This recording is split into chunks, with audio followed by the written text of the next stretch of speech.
জাতীয় সংসদ নির্বাচনের অর্থ এবার কি, সেটা হলো এই আদেশ জারি হওয়ার অব্যাহতির পরে যে সাধারণ নির্বাচনটা হবে সেটাই জাতীয় সংসদ নির্বাচন।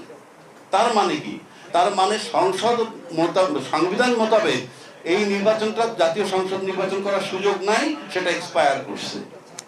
যে কারণে এটি এখানে বলা, কাজে এই আইনটাকে যদি অস্বীকার করা হয়, এই আদেশটাকে যদি অস্বীকার করা হয়, তাহলে আপনার নির্বাচন নিয়ে প্রশ্ন আসবে। দ্বিতীয় কথা হইল, এই সরকারটা ছিল অন্তর্বর্তীকালীন সরকার।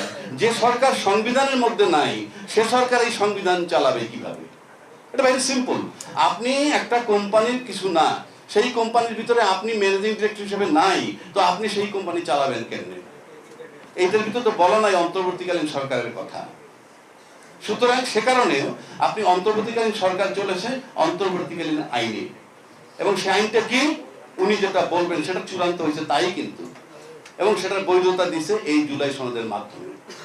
তৃতীয় কথা হচ্ছে, আচ্ছা ধরি আমরা সব সংশোধন হয়ে গেল, সব সংশোধন যদি হয়, সংশোধন তো না সংস্কার, এতে রাষ্ট্রের ক্ষতি কি, দেশের জনগণের ক্ষতি কি? কিংবা এই সংস্কার হয়ে যাওয়ার পর কালকে সকালে কি জামাত ইসলাম ক্ষমতায় চলে আসবে? নাকি ছাত্র শিবির ক্ষমতায় চলে আসবে?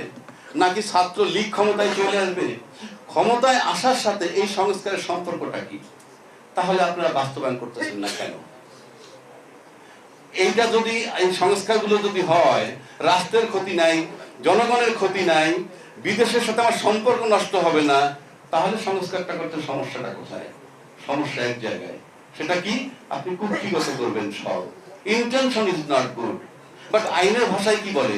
আপনি একবার মেনে নিছেন, মানুষকে প্রতিশ্রুতি দিয়েছেন, আমরা এটা মেনে নিলাম, সেই মোতাবেক আপনারা গণভোট করেছেন।